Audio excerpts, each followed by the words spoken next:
Capítulo 7. Durante el reinado de Artajerjes, rey de Persia, vivió un hombre llamado Esdras, hijo de Seraías, que era descendiente en línea directa de Azarías, Hilquías, Salum, Sadoc, Agitob, Amarías, Azarías, Merayot, Seraías, Uzi, Buquí, Abisúa, Pinés, Eleazar y Aarón, que fue el primer sacerdote. Este Esdras llegó de Babilonia. Era un maestro muy versado en la ley que el Señor, Dios de Israel, le había dado a Moisés. Gozaba de la simpatía del rey, y el Señor su Dios estaba con él. Con Esdras regresaron a Jerusalén algunos israelitas, entre los cuales había sacerdotes, levitas, cantores, porteros y servidores del templo. Esto sucedió en el 7º año del reinado de Artajerjes. Así que Esdras llegó a Jerusalén en el mes 5 del 7º año del reinado de Artajerjes. Había salido de Babilonia el día 1 del mes 1, y llegó a Jerusalén el día 1 del mes 5, porque la mano bondadosa de Dios estaba con él. Esdras se había dedicado por completo a estudiar la ley del Señor, a ponerla en práctica y a enseñar sus preceptos y normas a los israelitas. El rey Artajerjes le entregó la siguiente carta a Esdras, quien era sacerdote y maestro de los mandamientos y preceptos que el Señor le dio a Israel. Artajerjes, rey de reyes.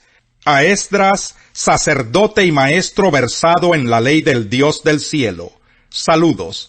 He dispuesto que todos los israelitas que quieran ir contigo a Jerusalén puedan hacerlo, incluyendo a los sacerdotes y levitas. El rey y sus 7 consejeros te mandan a investigar la situación de Jerusalén y de Judá, conforme a la ley de tu Dios que se te ha confiado. Lleva el oro y la plata que el rey y sus consejeros han ofrecido voluntariamente al Dios de Israel que habita en Jerusalén. También lleva contigo toda la plata y el oro que obtengas de la provincia de Babilonia, junto con los donativos del pueblo y de los sacerdotes para el templo de su Dios en Jerusalén.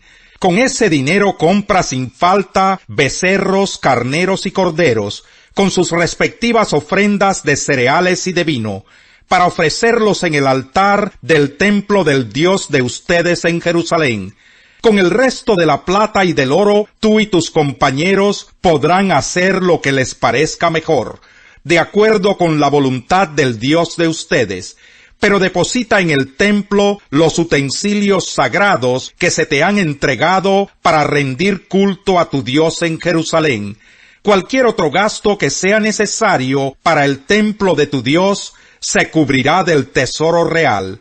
Ahora bien, yo, el rey Artajerjes, les ordeno a todos los tesoreros que están al oeste del río Éufrates que entreguen de inmediato todo cuanto solicite Esdras, sacerdote y maestro versado en la ley del Dios del cielo. Pueden darle hasta 3,300 kilos de plata, 22,000 litros de trigo, 2,200 litros de vino, 2,200 litros de aceite y toda la sal que se requiera. Todo lo que ha ordenado el Dios del cielo para su templo, háganlo de inmediato, de modo que no se descargue su ira contra el dominio del rey y su familia. También les ordeno que exoneren de impuestos a los sacerdotes, levitas, cantores, porteros y servidores del templo de Dios. Por cuanto tú, Esdras, posees la sabiduría de Dios, serás el encargado de nombrar funcionarios y jueces para que juzguen a los habitantes de la provincia al oeste del río Éufrates, es decir, a todos los que conocen la ley de Dios. Pero a quienes no la conozcan, enséñasela. Si alguien desobedece la ley de tu Dios y las órdenes del rey, haz que se le castigue de inmediato con la pena de muerte, el destierro, la confiscación de bienes o la cárcel. Bendito sea el Señor, Dios de nuestros antepasados, que puso en el corazón del rey el propósito de honrar el templo del Señor en Jerusalén. Por su infinito amor, Él me ha permitido recibir el favor del rey, de sus consejeros y de todos sus funcionarios más importantes. Y porque Dios estaba conmigo, cobré ánimo y reuní a los jefes de Israel para que me acompañaran a Jerusalén. Capítulo 8. Según los registros genealógicos, esta es la lista de los jefes de familia que durante el reinado de Artajerjes regresaron conmigo de Babilonia.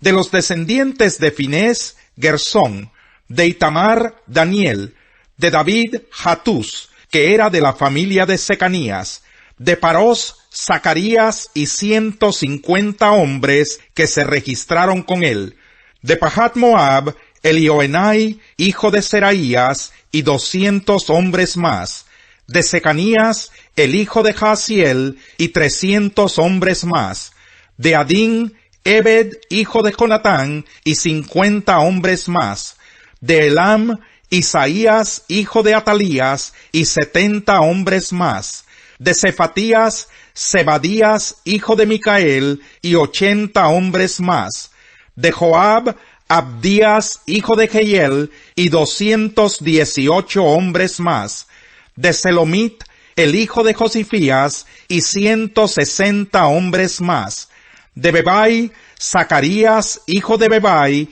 y 28 hombres más; de Asgad, Joanán, hijo de Acatán, y 110 hombres más; de Adonicán, Elifelet, Jehiel y Semaías, los últimos de esta familia, con los cuales se registraron 60 hombres más; de Bigvai, Utai, Zabud y 70 hombres más. A estos jefes de familia los reuní junto al arroyo que corre hacia el río Ahava, y allí estuvimos acampados 3 días. Cuando pasé revista a todo el pueblo y a los sacerdotes, no encontré a ningún descendiente de Leví. Entonces mandé llamar a Eliezer, Ariel, Semaías, Elnatán, Jarib, Elnatán, Natán, Zacarías y Mesulán, que eran jefes del pueblo, y también a Joyarib y Elnatán, que eran maestros, y los envié a Idó, que era el jefe de Casifia. Les encargué que les pidieran a Idó y a sus compañeros, quienes estaban al frente de Casifia, que nos proveyeran servidores para el templo de nuestro Dios. Y como Dios estaba con nosotros, nos enviaron a un israelita muy capacitado, llamado Serebías, hijo de Mahli, descendiente de Leví. Con él vinieron sus hijos y sus hermanos, 18 personas en total. También nos enviaron a Hasabías y a Isaías, descendientes de Merari, junto con sus hijos y hermanos, 20 personas en total. Además, del grupo que David y sus oficiales habían asignado para que ayudaran a los levitas, nos enviaron 220 servidores, los cuales fueron registrados por su nombre. Capítulo 4. Que todos nos consideren servidores de Cristo, encargados de administrar los misterios de Dios. Ahora bien, a los que reciben un encargo se les exige que demuestren ser dignos de confianza. Por mi parte, muy poco me preocupa que me juzguen ustedes o cualquier tribunal humano. Es más, ni siquiera me juzgo a mí mismo, porque aunque la conciencia no me remuerde, no por eso quedo absuelto. El que me juzga es el Señor. Por lo tanto, no juzguen nada antes de tiempo. Esperen hasta que venga el Señor. Él sacará a la luz lo que está oculto en la oscuridad, y pondrá al descubierto las intenciones de cada corazón. Entonces cada uno recibirá de Dios la alabanza que le corresponda. Hermanos, todo esto lo he aplicado a Apolos y a mí mismo para beneficio de ustedes, con el fin de que aprendan de nosotros aquello de no ir más allá de lo que está escrito. Así ninguno de ustedes podrá engreírse de haber favorecido al uno en perjuicio del otro. ¿Quién te distingue de los demás? ¿Qué tienes que no hayas recibido? Y si lo recibiste, ¿por qué presumes como si no te lo hubieran dado? Ya tienen todo lo que desean, ya se han enriquecido, han llegado a ser reyes, y eso sin nosotros. Ojalá fueran de veras reyes, para que también nosotros reináramos con ustedes. Por lo que veo, A nosotros los apóstoles, Dios nos ha hecho desfilar en el último lugar. Como los sentenciados a muerte, hemos llegado a ser un espectáculo para todo el universo, tanto para los ángeles como para los hombres. Por causa de Cristo, nosotros somos los ignorantes. Ustedes en Cristo son los inteligentes. Los débiles somos nosotros. Los fuertes son ustedes. A ustedes se les estima, a nosotros se nos desprecia. Hasta el momento pasamos hambre, tenemos sed, nos falta ropa, se nos maltrata, no tenemos dónde vivir. Con estas manos nos matamos trabajando. Si nos maldicen, bendecimos. Si nos persiguen, lo soportamos.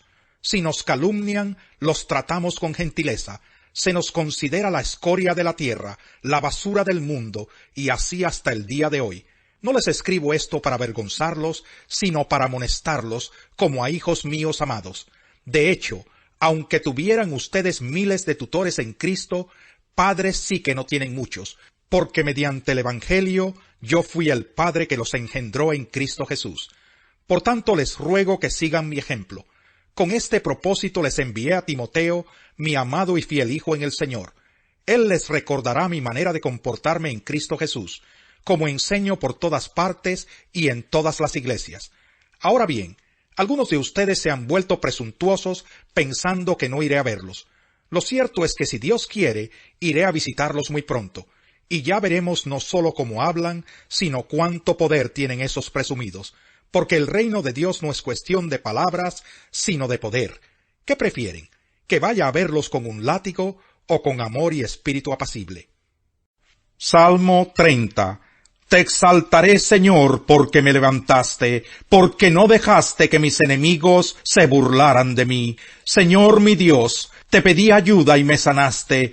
Tú, Señor, me sacaste del sepulcro, me hiciste revivir de entre los muertos. Canten al Señor, ustedes sus fieles, alaben su santo nombre, porque sólo un instante dura su enojo, pero toda una vida su bondad. Si por la noche hay llanto, por la mañana habrá gritos de alegría.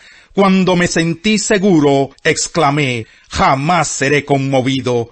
Tú, Señor, en tu buena voluntad me afirmaste en elevado baluarte, pero escondiste tu rostro y yo quedé confundido. A ti clamo, Señor soberano, a ti me vuelvo suplicante. ¿Qué ganas tú con que yo muera, con que descienda yo al sepulcro? ¿Acaso el polvo te alabará o proclamará tu verdad? Oye, Señor, compadécete de mí. Sé tú, Señor, mi ayuda. Convertiste mi lamento en danza, me quitaste la ropa de luto y me vestiste de fiesta, para que te cante y te glorifique y no me quede callado. Señor mi Dios, siempre te daré gracias. La misericordia y la verdad sostienen al Rey, su trono se afirma en la misericordia. La gloria de los jóvenes radica en su fuerza, la honra de los ancianos en sus canas. Los golpes y las heridas curan la maldad, los azotes purgan lo más íntimo del ser.